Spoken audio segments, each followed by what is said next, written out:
October 18, 2024, News Report 1. According to the Southern Metropolis Daily, on October 15, the Chinese Consulate General in Los Angeles issued an important notice urging Chinese students studying in the U.S. to pay close attention to academic integrity. The background for this notice is that several Chinese students have recently had their visas canceled by U.S. immigration authorities and were deported for participating in cheating schemes or hiring others to write papers, with a 5-year ban on re-entering the country. Ms. Liu, who works in visa services, revealed that 5 Chinese students were recently stopped by customs officials when entering the U.S. They found that these students had participated in GRE exam cheating groups via WeChat or had hired people to write their assignments, or even offered paid writing services, leading to their immediate deportation.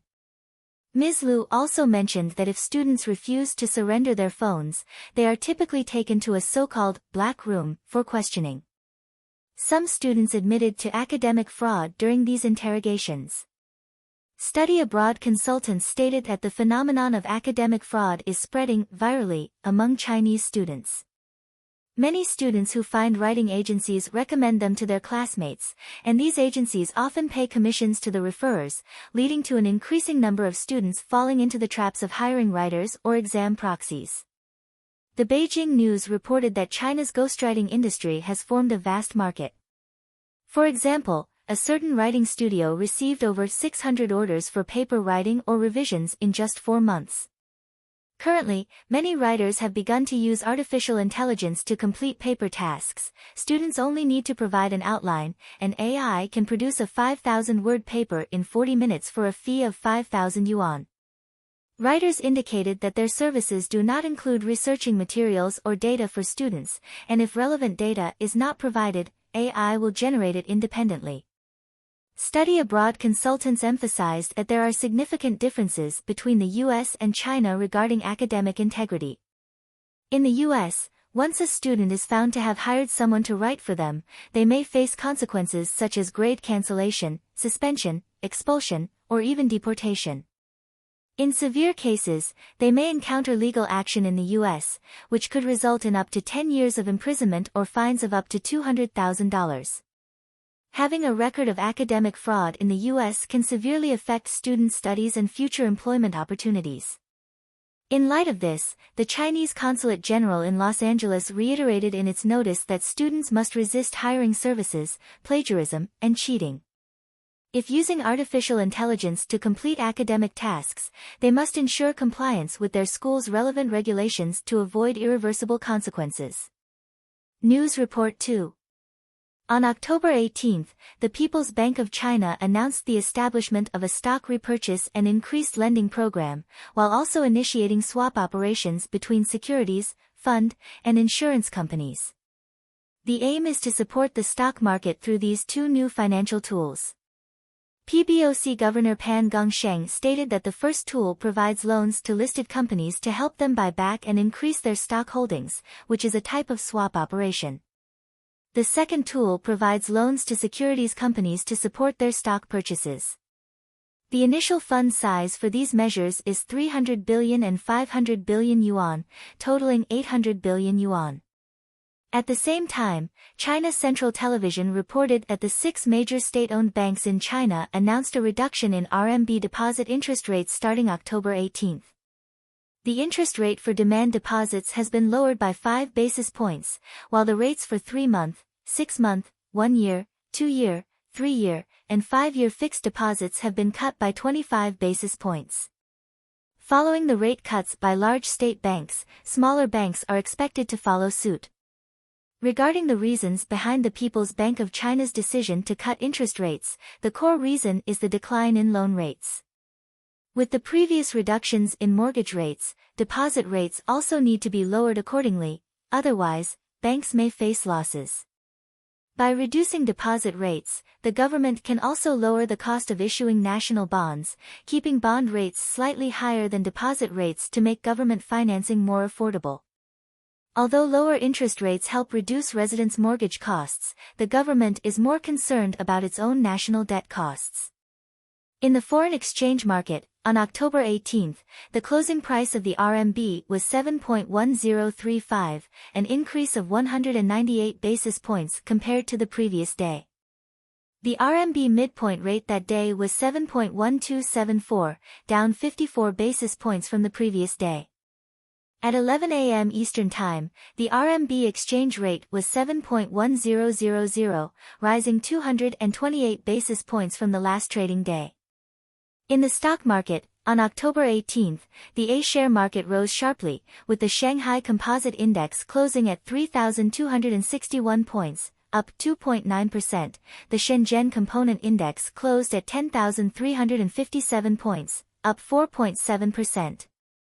The total trading volume of the two markets exceeded 2 trillion yuan, an increase of 600 billion yuan compared to the previous trading day. The rise in the Shenzhen stock market was slightly larger than that in the Shanghai stock market. News Report 3.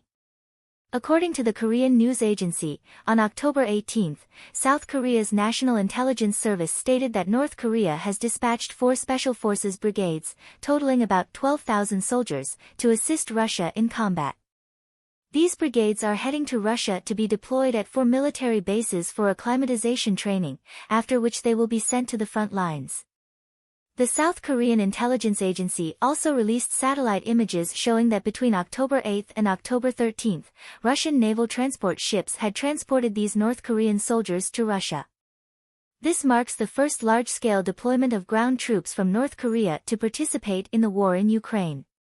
Prior to this, North Korea had sent small groups of soldiers to support Russia's operations in Ukraine. Ukrainian media reported on October 4 that 6 North Korean officers were killed in a Ukrainian missile strike in the occupied Donetsk region. On October 17, Ukrainian President Zelensky mentioned at a press conference in Brussels, Belgium, that North Korea would send approximately 10,000 soldiers to Ukraine to participate in combat, considering it a step towards a global conflict. NATO Secretary-General Stoltenberg also stated at the press conference that although there is currently no solid evidence that North Korean soldiers have participated in the Ukraine war, the situation is concerning. On the same day, the South Korean Presidential Office held an emergency security meeting to discuss North Korea's troop deployment to assist Russia. Key officials from the South Korean Defense Ministry and the National Intelligence Service attended the meeting, considering North Korea's direct involvement in Russian military actions to pose a serious threat to South Korea and the international community, stating that South Korea cannot sit idly by. The South Korean government indicated that it will closely monitor the situation and take necessary measures. Additionally, on June 19 of this year, North Korean leader Kim Jong-un signed a comprehensive strategic partnership agreement with Russian President Putin, which includes terms for military aid from one side in case of emergency on the other. Currently, this agreement appears to be in effect. On the other hand, the Korean Central News Agency reported that Kim Jong-un inspected the command of the Korean People's Army's Second Corps on October 17, urging the military to recognize the fact that South Korea is the enemy. If North Korea is harmed by South Korea, it will respond with force without hesitation. Outside analysts believe that North Korea's deployment of troops to support Russia in Ukraine could weaken its domestic defense capabilities, and South Korea may seize this opportunity to take action, especially since South Korea previously sent drones to Pyongyang to distribute leaflets, possibly indicating a strategic response. Kim Jong-un has shown high concern about the development of these situations, which may relate to his plans to send troops to support Ukraine. News Report 4.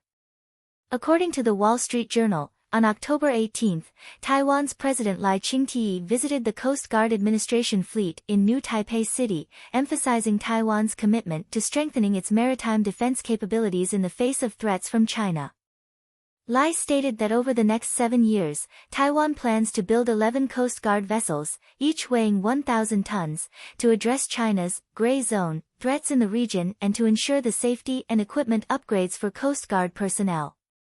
He noted that the government will continue to push for defense reforms to ensure that Coast Guard officers can confidently protect the nation's territory and maritime security in the face of danger.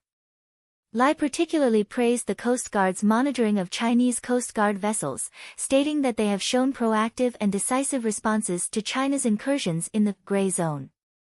Meanwhile, the Chinese People's Liberation Army conducted military exercises around the Taiwan Strait on October 14, deploying 25 Coast Guard vessels near Taiwan, some of which even approached Taiwan's 24 nautical mile contiguous zone.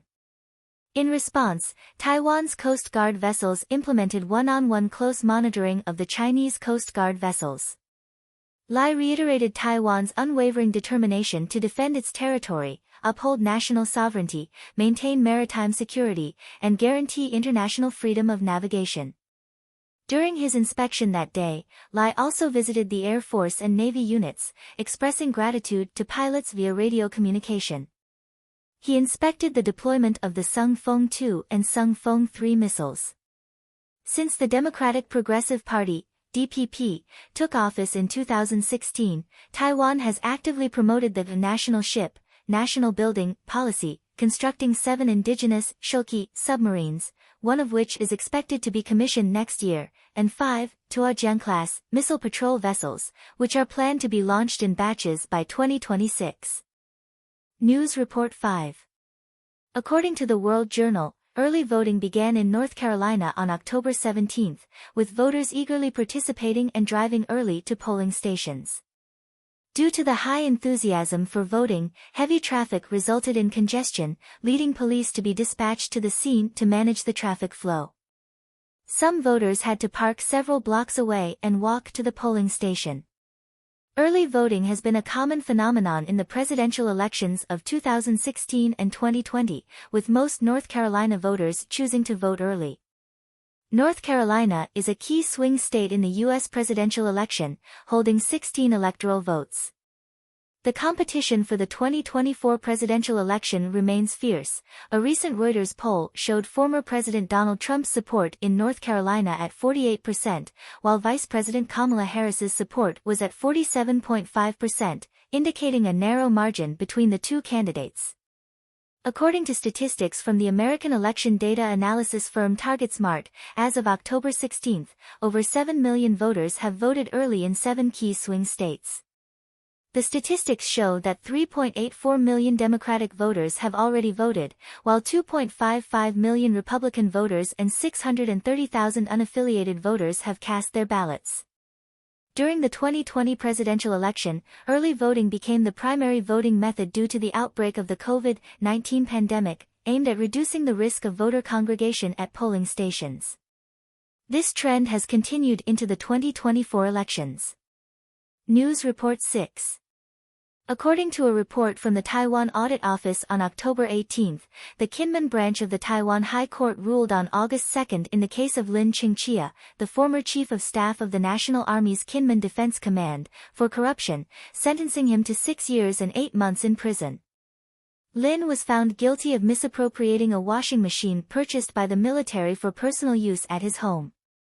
The case originated in January 2018 when Lin learned that the military had purchased 10 washing machines and instructed his subordinates to send one to his home in Tainan. The matter was exposed 6 months later. To cover up his crime, Lin purchased a washing machine of the same model but was still prosecuted. In 2023, the Kinmen District Court sentenced Lin to 12 years in prison for violating anti-corruption regulations. Lin appealed the verdict, and this year the second-instance ruling reduced his sentence to 6 years and 8 months.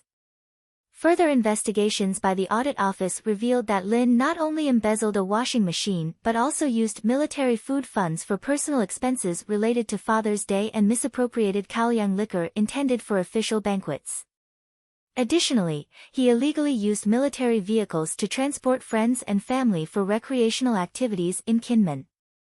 The Audit Office pointed out that Lin's actions seriously violated the responsibilities of civil servants, and the relevant case has been referred to the court for further legal proceedings. His behavior goes against the public's expectations of the integrity expected of military officers. News Report 7. According to New York Asian Radio, on October 16, the Xi'an Lawyers Association in Shaanxi Province issued a notice to law firms in the area, requiring them to report twice a month on the overseas communication activities of their lawyers.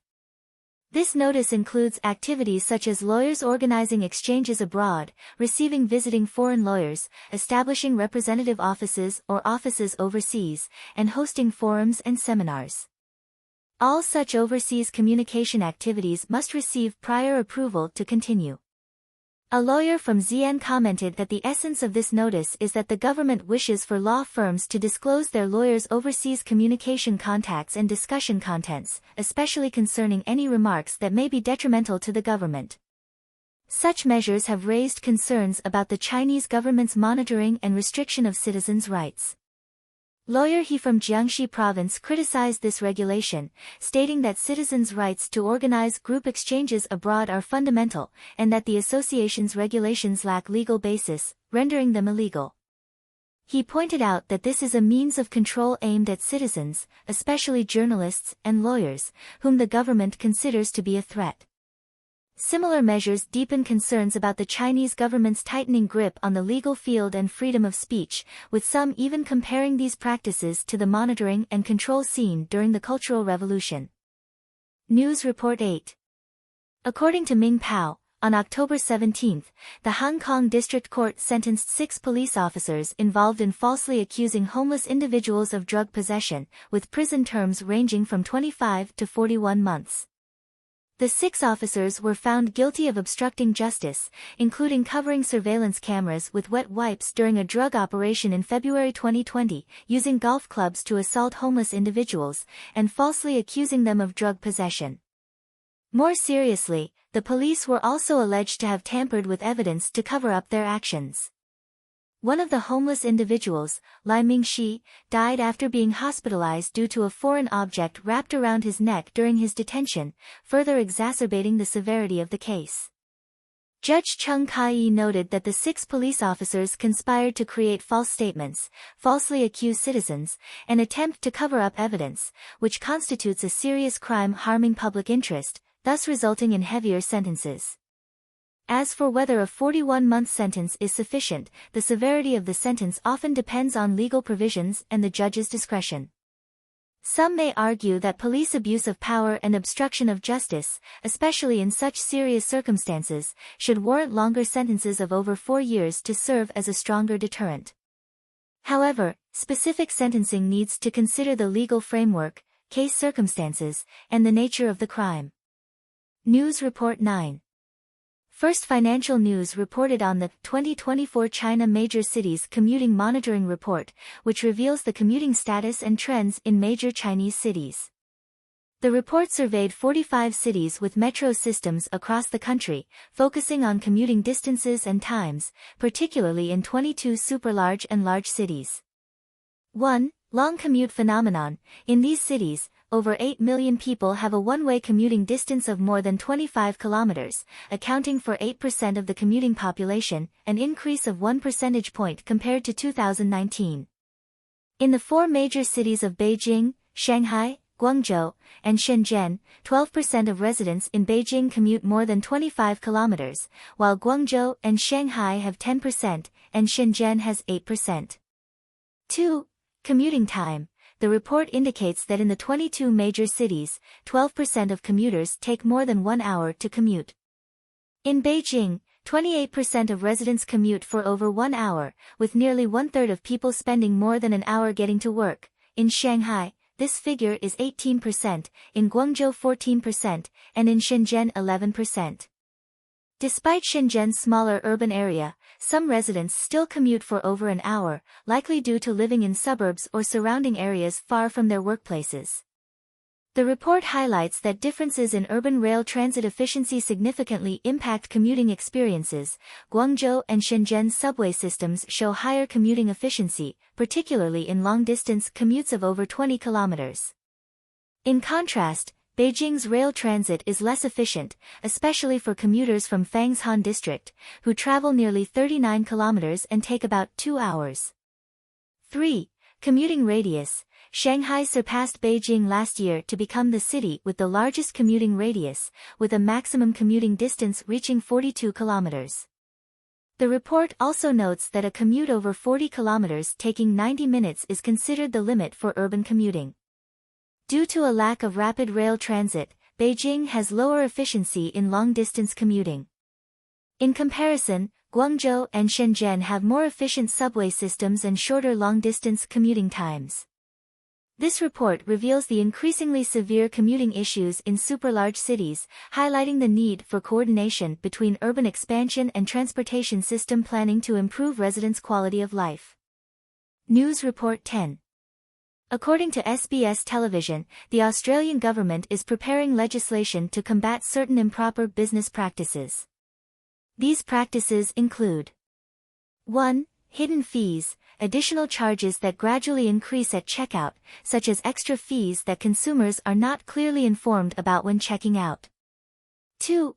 Automatically checked additional fees, automatically checked add-on services or fees during the checkout process, which often results in consumers being charged without explicit consent. 3. Time-limited purchases and rush decisions, time constraints imposed by businesses that force consumers to make quick purchasing decisions, potentially without fully considering or comparing other options. 4. Difficult-to-cancel subscriptions, the complexity of canceling subscription services, which causes inconvenience for consumers. 5. Dynamic pricing, prices for concert tickets that fluctuate based on demand, raising questions about fairness for consumers. The report stated that Assistant Treasurer Jones indicated that relevant legal drafts are expected to be introduced in the first half of next year. However, he emphasized that businesses do not need to wait for the laws to be formally passed and can immediately begin correcting improper behaviors.